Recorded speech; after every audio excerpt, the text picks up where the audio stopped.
Okay, so we are now live. Thank you for joining me, Ron. How are you?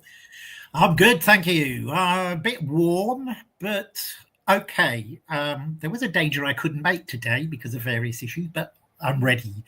I want to go. So hit me up. Amazing. Come on. I'm really looking forward to this because you and I have been kind of back and forth in comments. Yeah, plenty of times. Which has been really interesting for me. Sorry, I was just getting feedback because I've got the live on my other tab, so I had to put that on silent.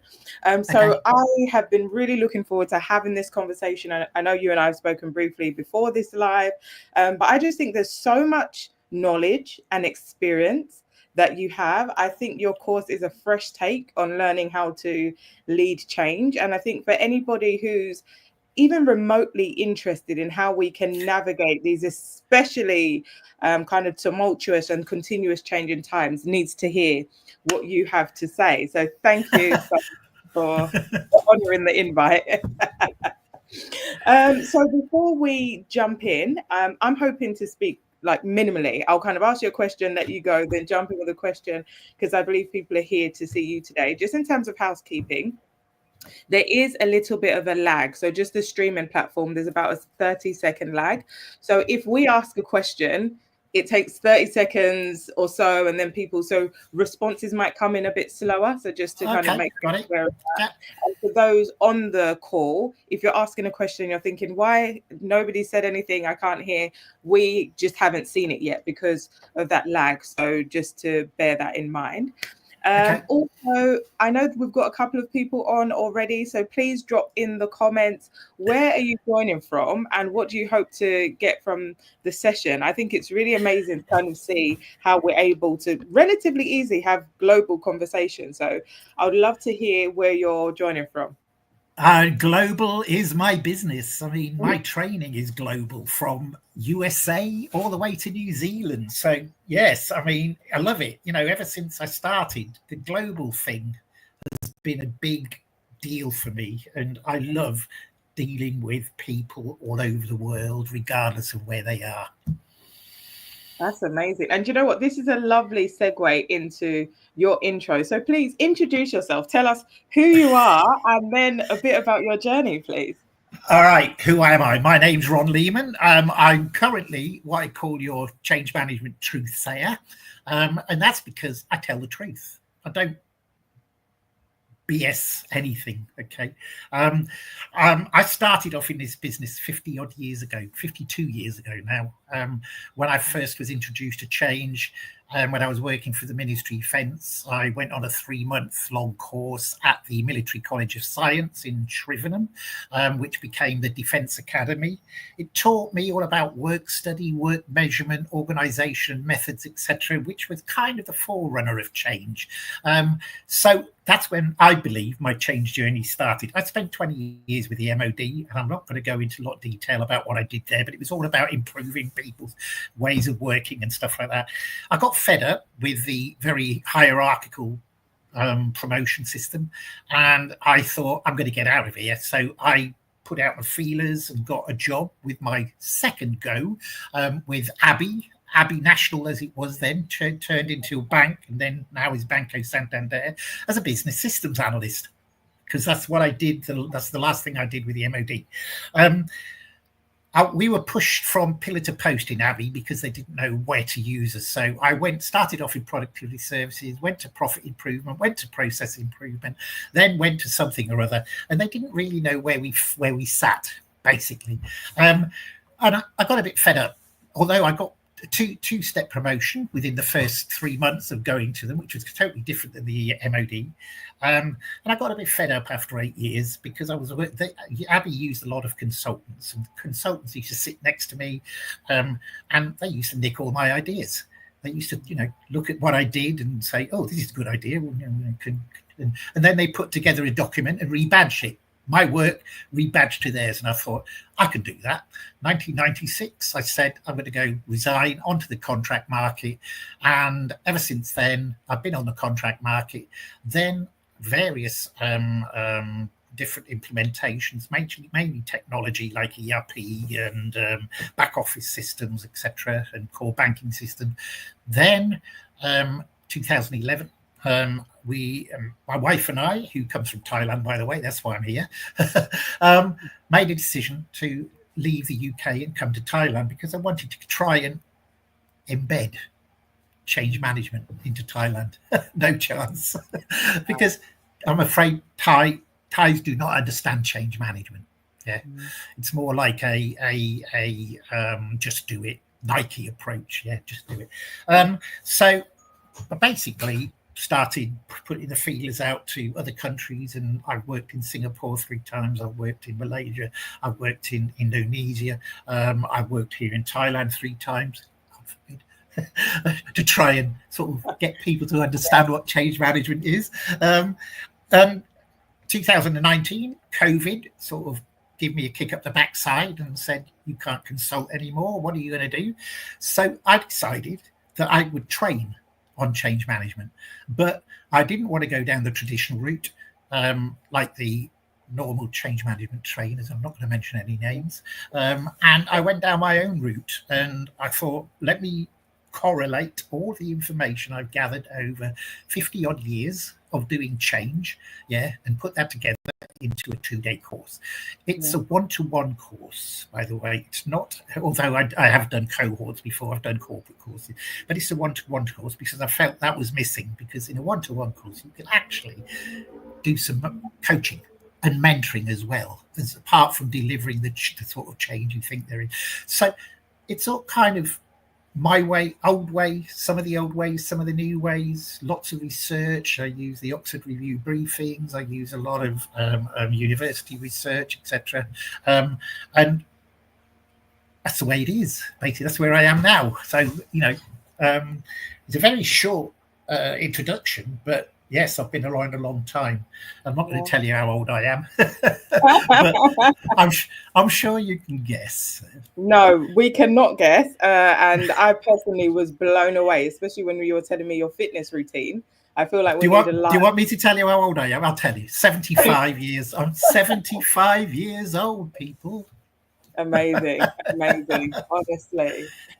So it's interesting what you say about going to another country and then seeing that the kind of understanding, the appetite, however people would want to put it, for change management is not quite what would sustain the business. And I think we see that in the UK as well. I speak to so many people who within certain organizations, you go there and there's just not the appetite for change. It's like, well, we've employed people, we're going to tell them what to do, they're going to do it whether they like it or not, and we don't really care if it lands in the best possible way. So that's really interesting. How has that sentiment played out in your course, and has it?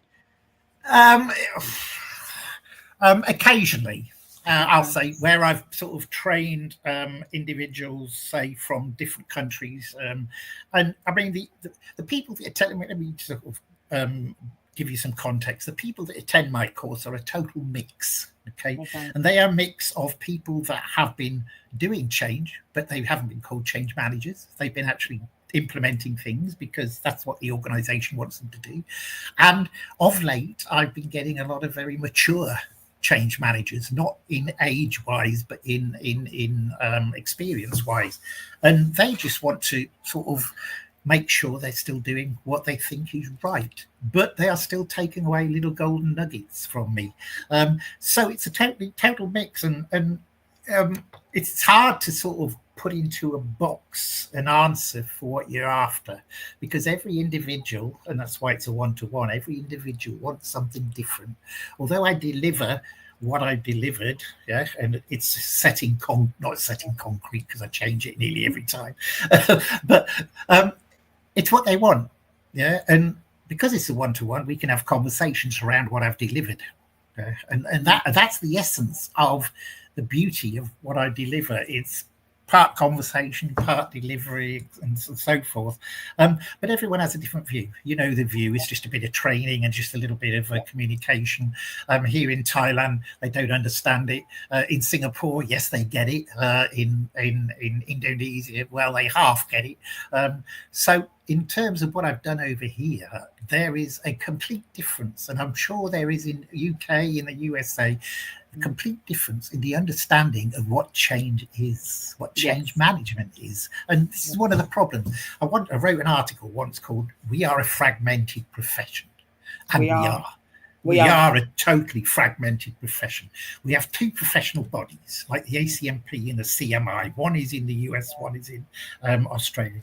ACMP, they do the CCMP. They have their whatever it's called, change, whatever. CMI have their CMBOK, and they're different. And I'm thinking, we're different. Why are we different? Because we're doing the same things. We're delivering the same kind of interventions. We're delivering exactly what people want in terms of change management with regard to people. Although, talking about people, I think there is still this obsession with technology. So I'm kind of going off a tangent at the moment, but whatever. There is still this obsession with technology leading change. For goodness sake, people, get your head into gear. It is not technology that drives change. It's people that drive change. People are the ones that are going to use your technology. So they need to understand what it does, why it does what it does, and what type of efficiencies it has and what's in it for them and all this usual stuff that you get from people. And it makes me sad sometimes when I see posts on LinkedIn about, technology. Yes, I've just answered one today. Sorry, there's a bird flight nearly flew in my window then. Sorry, totally knocked me silent. Where people say, I think it was a survey of some sort, some kind of research where people are saying, people are still investing in this technology first approach. And it saddens me that they leave people out. Well, they don't leave people out. They leave them as a second thought. At the end of the day, people are not a second thought. They're the first thought. They're the ones that are going to make it successful or not. You've got to realize that. Absolutely. So, in terms of change management being a fragmented profession, what I wanted to hear from you is, first of all, how would you define change management and what's your view? That would be number one. And then number two, if you could give us a walk through your course and your thinking would be great. Yeah, sure. What definition of change management? That's a good one. I haven't got one. Taking people from old ways of working to new ways of working. That's it. Okay, simple. I know there's lots of definitions out there. There's hundreds of definitions out there, but I've got a favorite one and I can't remember what it is, to be honest. It's called Wikipedia. I think it's Wikipedia's definition, but we'll look it up on Google or whatever. My course. Okay, that's okay. Great. My course is, as I said, it's a one-to-one, and I saw a gap in the market for one-to-one. Unfortunately, it's not scalable and it takes a lot of time because there are 9 2-hour sessions over a period of time of your choice. But that's the way I like to do it. Because it gives people time to understand what I've delivered, and I send them information after the course, links to my the research that's been done, links to my articles and so forth. But essentially, there are 9 journeys. I call them journeys because I'm the highway of change. So I love the word journey as well, by the way, just to put it out there. Okay, so there are 9 journeys. Journey 1 is very simple, and a lot of people, some of the more mature people in change management, maybe get a bit bored with this, but they don't. They say actually, you've told us a lot. So journey 1 is, what is change? What is change management? Project management versus change management, which is just a big deal because people get confused and think the project manager can actually do change management as well. No, they can't. Absolutely not. Then there's digital transformation and change management and how they work together. And then there's some change management challenges and best practices from different organizations like IBM, like McKinsey and so forth. J2, I'm going to call them J's. Okay, J is for journey, by the way. J2 is just about models and methodologies. God help us. Okay, I talk about Leeman, I talk about Cotter, I talk about ProSci, and I talk about my own practical framework approach to change. At a high level, I give some information about pros and cons, which I asked ChatGPT about to make sure it was objective rather than me being subjective. I then talk about, well, actually, you don't even have to use models and methodologies, as they are, as they're prescribed. You can build a methodology for your own organization based on a single methodology that you want to use. In my case, it's obviously my practical framework approach to change. And then you look at internal capabilities and you say, okay, that fits with that, that fits with that, that fits with that. So what you do is you have a mix of internal capabilities and the practical framework approach to change, which then actually is specific for your organization. So it takes into account everything that an organization has internally, along with what you've got to deliver. And the good thing is I've used it loads of times since I developed it in 2005, and people love it. People love the fact that you're using their internal capabilities alongside a methodology. J3 is all about organization culture. There's the traditional culture. There's something called a mosaic theory, which is a kind of some new research that's been done into the fact that culture is no longer homogenous. Its culture is individual. It's like they call it the mosaic theory because it's based on tiles from different cultural backgrounds and how people fit in. Yeah, managing resistance, which is a big deal. Yeah, using change agents as part of your change management initiative.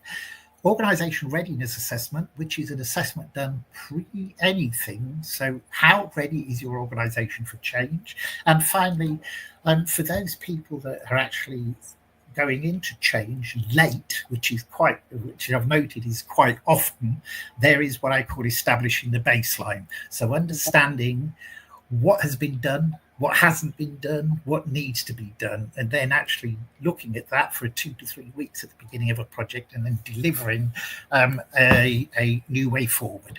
Okay. J4 is my new thinking.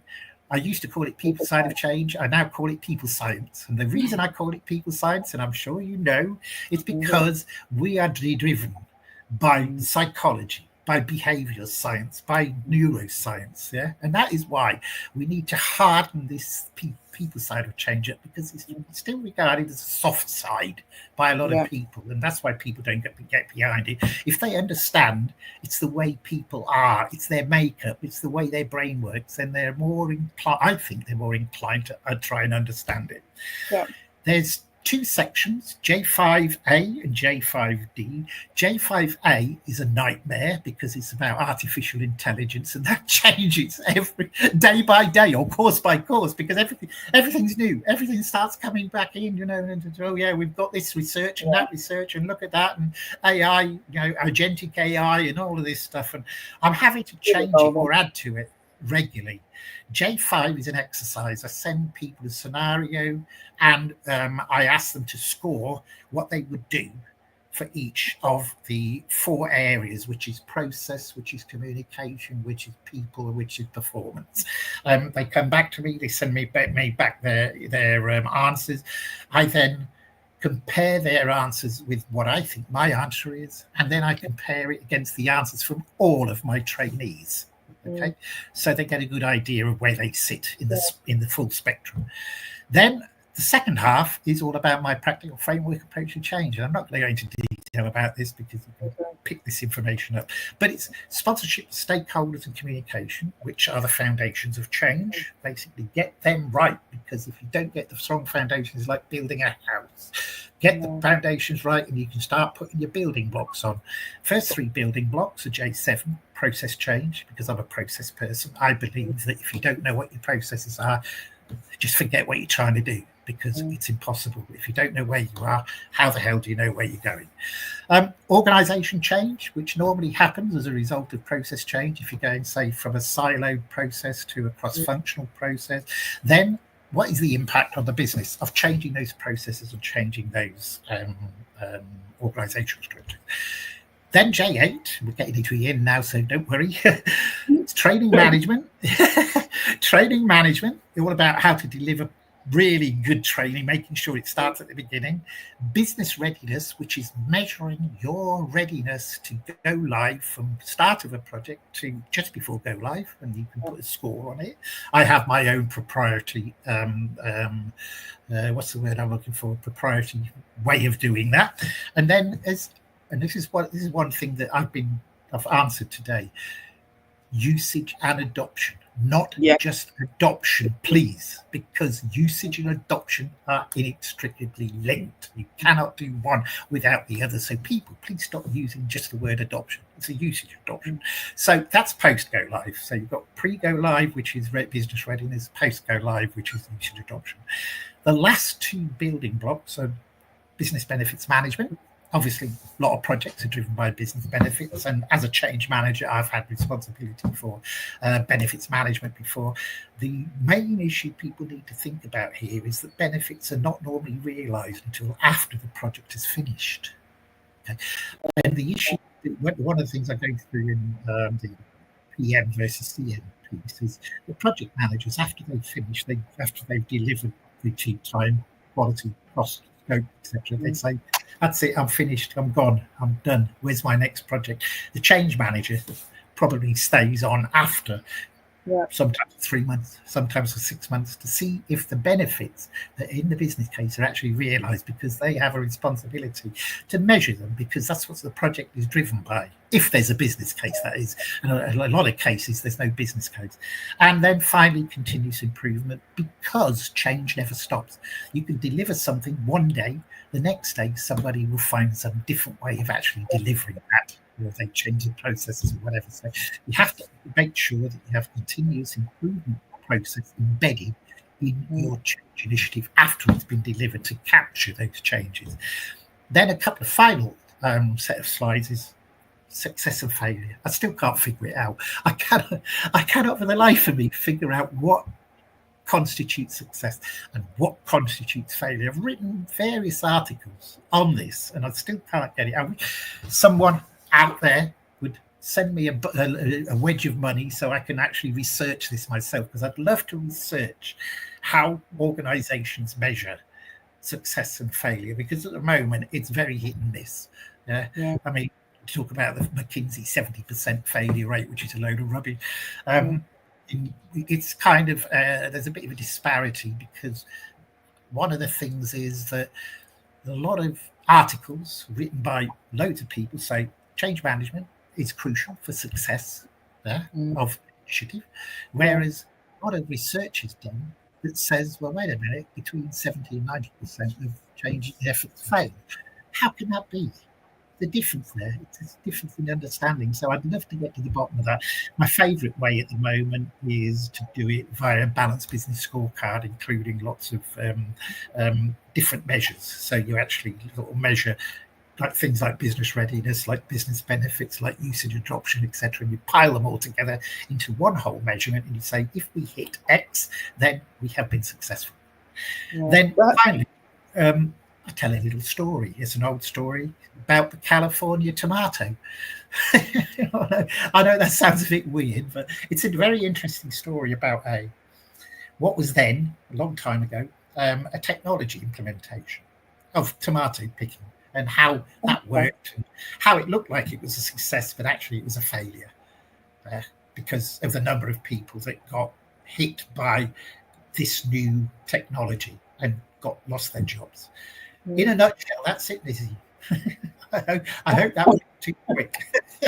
No, that's really, it's funny you ended on success and failure, because I've got one question that I'd like to ask. Then I can see we've got some questions in the comments. So when somebody goes through your course, what does success look like to you, to them? What's your aim as people make their way through? My aim is to give them a different, diverse view of what change is, a different understanding of what change is, and give them some takeaways that they can actually use straight away in their business. That's the aim. And the aim, obviously, is to make sure that they enjoyed it. And I'm hoping that the 95.2% positive feedback actually demonstrates that. It's just giving them a different view of what change can be, as opposed to the sort of mainstream change management trainers, basically. And I think it resonates. A lot of what you've written about, we don't always agree, and I think actually that's what's good about this relationship. But I always get insights, and I'm always getting food for thought, no matter what. Okay, so we've got a question. Number one, has Ron detected common themes in terms of challenges faced by trainees? Oh, Anything? hello, Yvonne. Hello, Yvonne. Yvonne is one of my ex-trainees, so that's good. So I'd like to ask Ron a couple of questions. Has Ron detected common themes in terms of challenges faced by his trainees? Yes. Sponsorship is one. Having a good, dedicated, engaging sponsor. That's the main one that really does hit home. The other one is the fact that organisations do not necessarily like work that seems to be unnecessary. So is an overhead, if you like, because they want to get into change straight away. They don't allow the change manager to actually delve into what's going on and how things have been done previously and so forth. So I think that's a common issue. And the other one is the diversity of change in big implementations and how you can get many people that are sitting at various places of power that have such a different view about what should be done. And it's not directly resistance, it's just, hey, this is my view. I don't agree with that, but because, and I think it's more about defending their turf than anything else. It's about defending their own little piece of where it is in the bigger scheme of things. So the bigger the initiative, the more complex it is and the more issues it creates. Yeah? And what are Ron's thoughts on non-negotiable attributes of an effective change manager? Non-negotiable. I don't think there are any non-negotiable attributes of an effective change manager. I think a good change manager, will have done whatever they feel is necessary to actually get themselves up to speed. One of the things that came out of some ProSci research is the future of change management is all about individual competency upskilling. Okay, so, and I think this is one of the reasons, hopefully, Yvonne attended my course, but it's about upskilling. So the more information, more information you have about change management, different ways of actually applying it and so forth, the more knowledge you can get from change management training or self-training or whatever it is, self-research, the better you will be as a change manager. But that takes time. And there's always an issue of time because we are no longer in a situation where time is available because we're having to change all the time. Come on, we've got another change.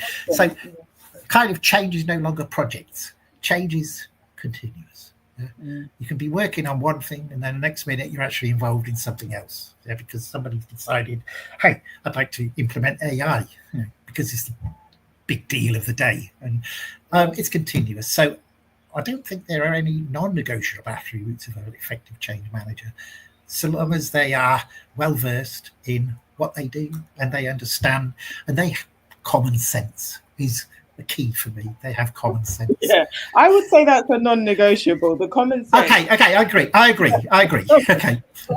And also, another one for me would be not taking things personally. I think because of the nature of industry, how we're kind of perceived, the pace of change. I think if you take things personally, you can still be a change manager, but I don't think you'll enjoy it. I think you'll find a lot to not enjoy about the job. Yeah, I mean, you have to take the rough with the smooth, basically. So if you're challenged and you don't enjoy it, then fair enough. That's one of the crosses you have to bear, I'm afraid.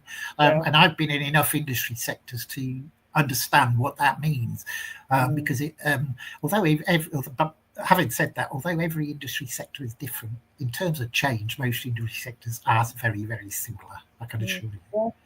No, definitely. We've just had a comment here. Sponsorship always seems to be lacking, regardless of organisation type. In my experience, perhaps I've been part of. No, you haven't been part of strange organisations, Joshua. No, absolutely not, Joshua. This is the norm. This is the norm for organisations. Yeah, because I've just to say, I've got a article ready. Should sponsors go through a rigorous selection process before they are selected for the role. So should they be interviewed for the role? Because at Ah, because at the okay. moment they're just nominated. Yes. You know, you Yeah. can be the sponsor, and they don't necessarily have the Mm. individual skills or understanding of change or wherewithal, experience, etc., to be a good sponsor, because there are specific things that a sponsor has to do, and this is all part of my course, just to hark back on that. So no, you're not part of a strange organization or any organization, Joshua. You are the norm. Exactly. And actually, do you know what? It works for me because this is exactly what my business does. So, funny enough, I don't interview sponsors, but I train whole leadership teams and SMT to be effective sponsors, assuming that they're all going to be nominated at some point if they're not already. We've got another question here from Joshua. Joshua again. Hello, Joshua. AI. Okay, back to my articles. I posted an article on Monday about is agentic AI about to um, do away with change management? Well, no, it's about to do away with some of the things that a change manager needs to do, but it's not going to do away with change managers, because change managers are all about engagement. They're all about people. They're all about empathy and understanding people's understanding people's ways and why they resist or why they don't resist or why they want what they want. AI will never do that. Don't have that personal attachment with AI, although some people actually probably, are falling in love with AI. But They are. Check out YouTube. There's agencies and everything. yeah. So that will never. AI will never ever. Having said that, people are actually working on AI becoming more human. Yeah. Yeah. But I don't think it'll ever happen. I don't think it'll ever happen. It will. It will free up the some of the time a change manager uses to actually produce some of the stats, information, etc., that the C-suite want, that they like, nice graphs and stuff like that, but it won't do away with the change manager and how they handle people. Never. We've got another question here. Okay, LinkedIn user. Who are you? No, it doesn't. Regarding new ways of working, if a business doesn't adopt or it won't use, is there really any difference? Yes, there is, because what a waste. What a waste of investment. Yeah, because you've written a business case. You've got in that business case the reasons for actually investing in this new gizmo or whatever it is. Yeah. So you would expect, and you're trying to make people's lives easier at the end of the day with new ways of working, using some kind of new technology. You try to make their life easier. So if they don't adopt it and they don't use it, then you've wasted all that effort in actually implementing something that people don't use. I'm going to go back a few years now. I did a very quick, this is an anecdote, I did a very quick 1 month assignment for a local Bangkok consultancy. And it was about their end-to-end credit, bank's end-to-end credit processing. And at the end, I did a presentation, and I sort of fed back some information that I'd picked up, that they'd actually implemented a new end-to-end credit process within the regions here in Thailand. And only 17% of the finance people adopted it. So I said, what was the point? Well, we know that. I said, yeah, okay, you know that, but what was the point? How much money did you spend on that? You didn't follow it up. You didn't try to make sure that people would use and adopt the new system. You didn't engage with the people that were going to use it. You didn't tell them that what's in it for me and so forth. So there's no point. And it was such a waste of money. It was unbelievable. It cost, I won't say how much it cost, but it was unbelievable. So there isn't any difference. Yeah, and actually, something that I would add is when we are rolling out this change, and it's pretty much optional if people make the change or not, what it does is it erodes the integrity of further implementations. It gets harder and harder to get people to do anything, because the message being sent by rolling something out and nothing happens is actually, this doesn't matter. So also getting sponsorship on board gets harder.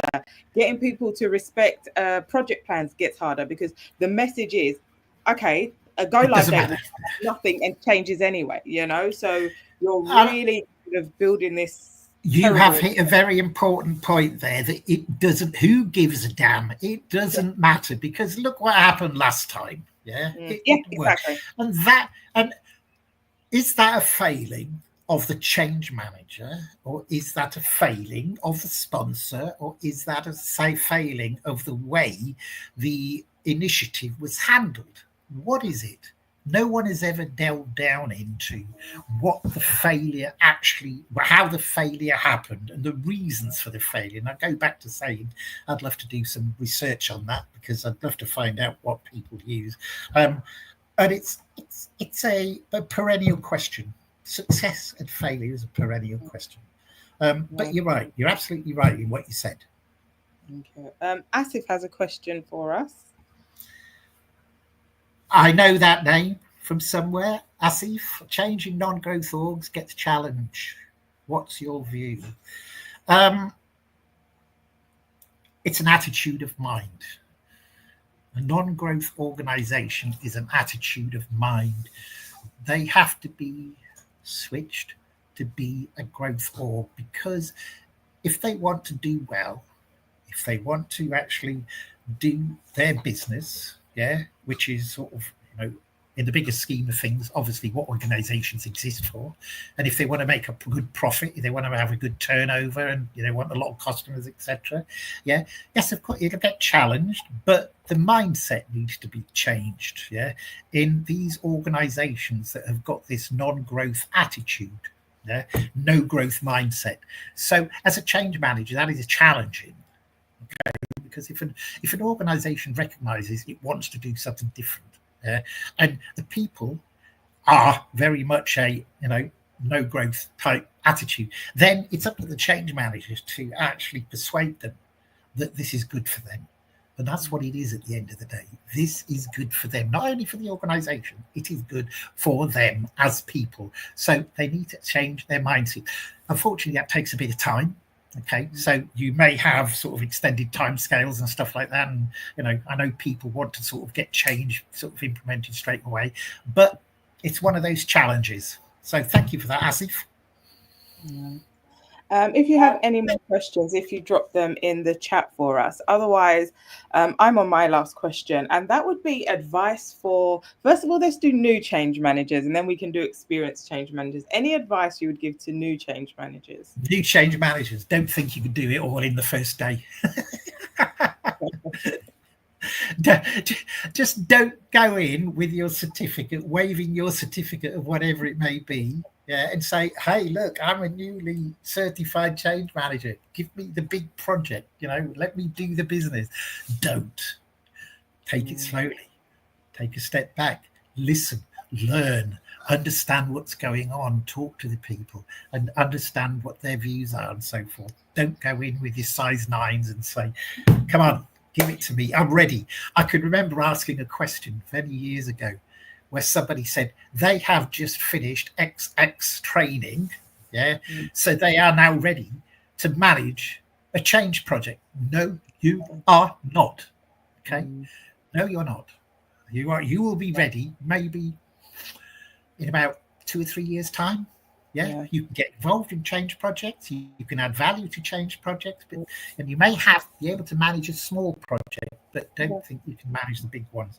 Yeah, again, one of the things, just to remind people, I wrote an article about how long does it take to become a fully fledged change manager, and I think I said in that article about 3 years. Okay, so I don't know what I am, but with my 50 years, I'm probably sort of I've got scales now instead of sort of wings. So some people have called me a dinosaur before now, but I don't think I am. Not just yet. Not just yet. We do have another question, but if you give your advice for experienced change managers, what would your advice be for people who have, been in there? You could never be too experienced. You can never, ever have done enough change management. Even me, 50 years in the business, I still learn. I still understand. I still think there are things that are sort of happening.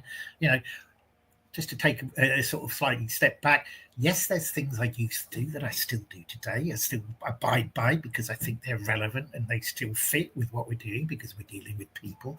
But you're never too late to learn. I am learning fast about AI, etc., etc., etc., and how that can be used to best advantage for change managers.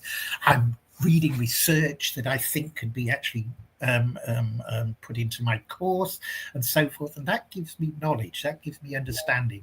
And even at my age, the neuroplasticity of the brain is incredible. The brain learns until it shuts down. So I think I mentioned something earlier on, one of Harold Wilson's phrases. I'm going to use this. One of Harold Wilson's phrases, Harold Wilson, ex-PM, in the UK, said, "The only place where change stops is the graveyard." It's so true. That was the first time you saying it was the first time I heard it, and it's so powerful, morbid, but really, really powerful. Yeah. Timmy Noivinen from Finland, another one of my trainees, long time ago now. Have you noticed any difference? That's a good one. Yes, Timmy, there is a difference. And again, I've got to say, I've written an article about is change any different in public and private sectors? It is. Public sectors are very are behind the times. Yeah, certainly in the UK, I've worked in many government departments. I've worked in many local government departments, and to be honest, they are very much set in their ways. And this is one of the reasons I got out of the Ministry of Defence when I did, because I started getting too set in my ways and I didn't like it. Okay, there are differences. I would urge you to read that article because it actually does. One of the things that public sector organisations have not a problem with, but have to get to grips with, is a lot of regulations, a lot of sort of stuff that's been piled on them that they have to abide by because they have to be what's the word I'm looking for? Transferred. Transferred is the wrong word. Transparent is the right word.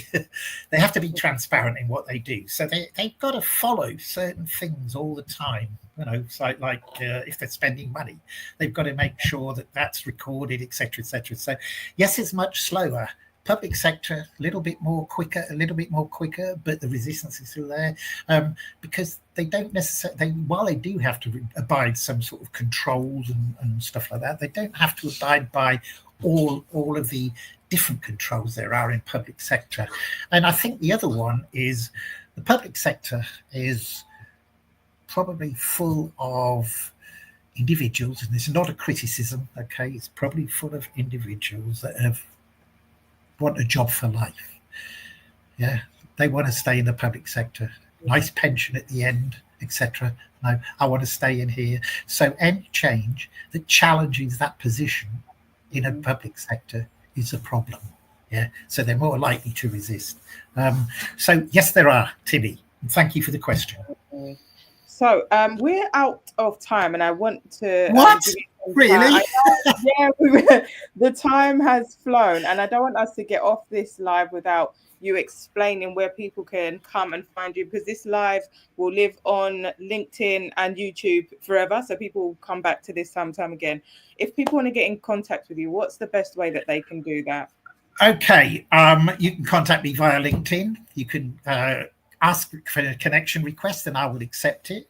You can email me at ron.leeman@thehighwayofchange.com. I also have a WhatsApp number, but I'm not going to give that out.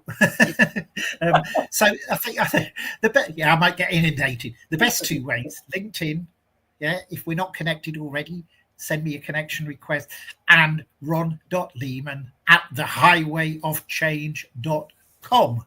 And I'll be glad for anyone to email me with their views, or they want to go through my course or whatever. Okay. I'm actually running a 50% discount at the moment. So it's as cheap as chips, but the quality of 95.2% positive feedback is there. I love that. Thank you so much, Ron. We did have some questions that we didn't get round to. So if after the live, if you could maybe reply to them in the comments. Sure. Mark wants to know what hair products you use as well, so you might want to get to him comment as well. But thank you so much for joining. Thank you all of you who have been on the call. I can see you've all kind of stayed with us until the end. We've had a really steady attendance, and looking forward to seeing you on the next live. I know Ron and I have something planned. I won't say too much now, but no, don't tell them. Don't tell them. Really because I think it's a good one. It's a very good one.